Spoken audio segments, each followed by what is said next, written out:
Right, so for whatever reason, you need to hire somebody. Somebody's either handed their notice in or we're going through a growth period and we need to get people on board. So there's two things right at the beginning of the process that you really need to think about. One, do you have the time?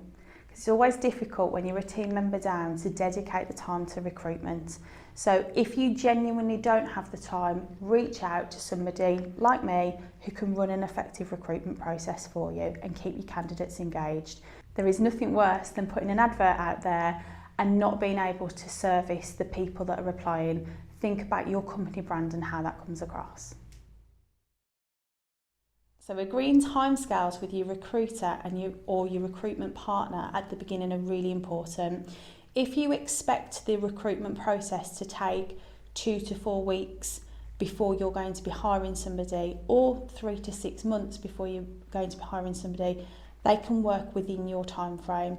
If you know that you're going to get 10 CVs next week, but you're not going to be able to look at those for 2 or 3 weeks, those candidates won't wait around in this market, and effectively you'll end up damaging your brand at the same time. So if you want to start your interview process in 3 weeks' time, give that timescale to the person that's working on your behalf so they can work within that for you.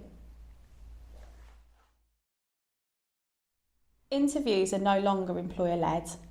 We're seeing lots more people now that will move jobs more frequently, and things that they are normally looking for is flexibility, a good environment to work in, career challenges, that kind of thing. So interviews are very much two-way streets.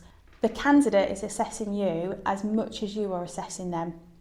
So things to think about when you're questioning the candidate is actually, are you also selling the business and selling to what they need to fulfill them as well? As much as you want the right fit for the team, that's really, really important. Looking at the people around you, is the person that you're interviewing going to fit in? Are they going to disrupt? Are they going to bring the skills and the acumen that you need for the job? They're also going to be looking at you to see if you can fulfill what they need. And for different candidates, that's very, very different. Look at what your company has to offer. How do you compare to your competitors? What is it about your team? So if we're growing the team, what is it? Where are the opportunities? Is there skills progression and skills growth? Is there managerial progression and managerial growth?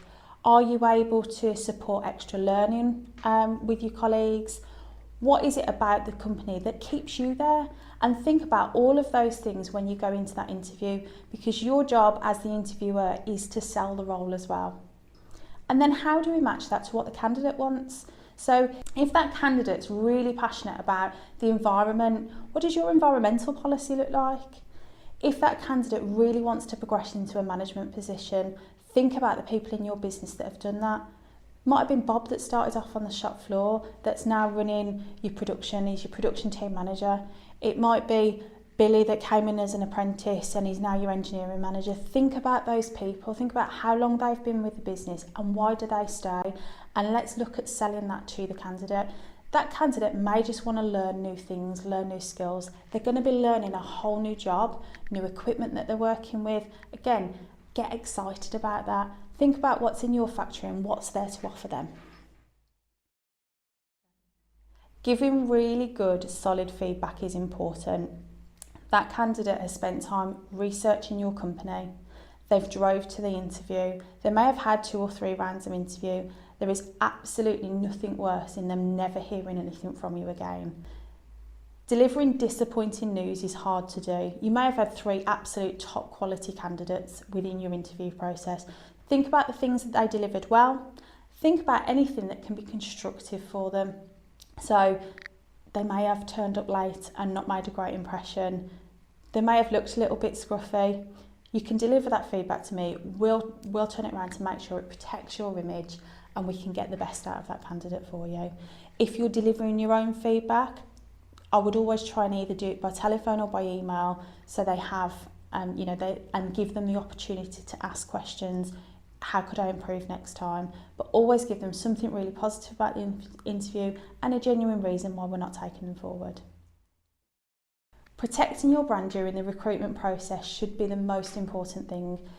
The people that are coming through your door can either be champions for the company, saying, do you know what, I didn't get that job, but it was a great interview process, and if they're ever hiring again and I've got those skills, I would apply again.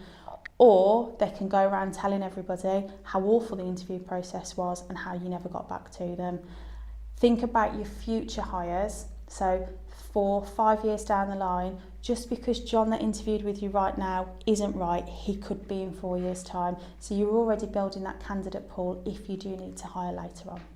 Good luck with your interview process. If you need any more help with us, you know where we are.